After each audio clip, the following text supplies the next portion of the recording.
Also a symbol of dynamism and modernity. በርካታ የዓለም ከተሞች በውስጣቸው የያዟቸውን ወንዞች በተለያየ መንገድ በማልማት ለንጹህ መጠጥ ውሃ፣ ለኃይል ማመንጫ፣ ለእንስሳት ሀብት ልማት፣ ለአሳ እርባታና ለቱሪዝም አገልግሎት አውለዋል። በወንዝ ዳርቻ ልማት አዲስ ገጽታን ከተላበሱ ሀገራትና ከተሞች መካከል ደግሞ የቪየትናሟ ሆቺሚኒ ከተማ ስሟ በቀዳሚነት ይነሳል።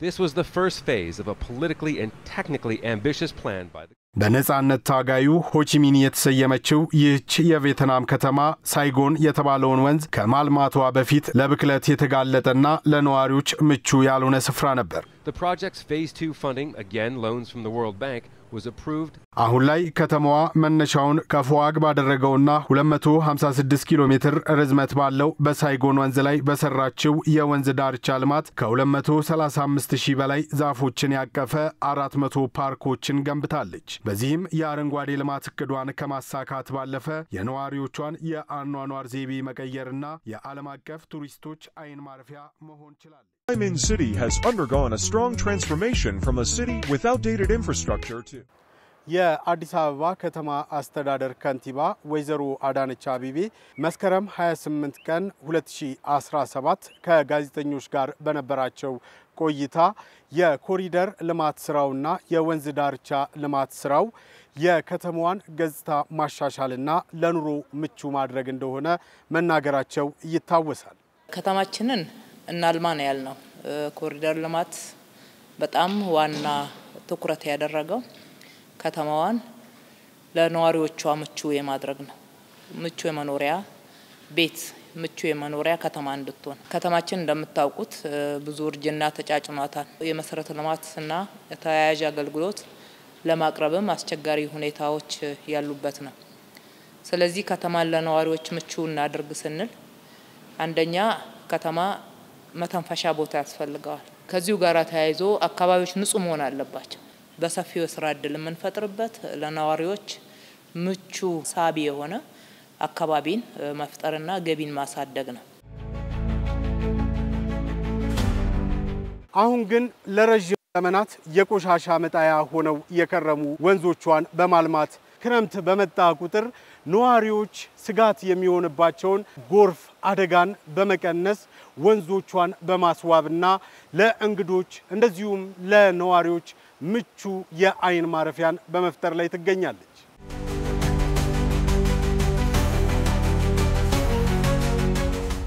አዲስ ሚዲያ ኔትወርክ የግንፍሌ የወንዝ ዳርቻ ልማት ስራ ምን ትሩፋቶችን ይዞ መጥቷል?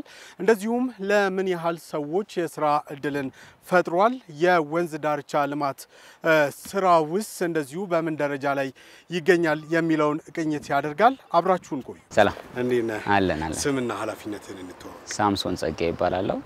በዛኛው ሳይድ በሌፍት ሳይድ ያለው ፕሮጀክት ላይ ፕሮጀክት ማኔጀር ሆኜ ነው እየሰራው ያለሁት። የግንፍሌ ወንዝ ለዚህ አምሮበት ማየት በጣም አስደሳች ነገር ነው።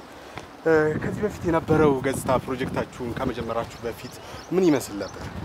አካባቢው በጣም በአረም ተወሮ ለእይታም የማይማርክ ሁኔታ ላይ ያለ ነው የመጣ ነው።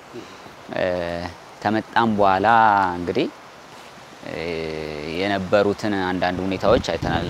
እዚህ ወንዝ ዳር ላይ የተለያዩ ሽንት ቤቶችን አግኝተናል። እነሱንም በማጽዳት ጭምር ነው ስራ የጀመርነው። ከዛ በኋላ በዚህ ፕሮጀክት ላይ ምን ስራዎች ናቸው የተሰሩበት? እንደዚህ አይነት ውብ ገጽታ ማራኪ እንዲላበስ ለማድረግ ምን አይነት ስራዎች ተሰርተዋል የሚለው ነገር እናንሳ። የእግረኛ መንገዶች አሉ። ጠባብ እና ሰፊ መንገዶች ዋና ምንላቸው መንገዶች አሉ። ድልድይ የነን የመሰለ ድልድይ የምናየው ድልድይ አለ።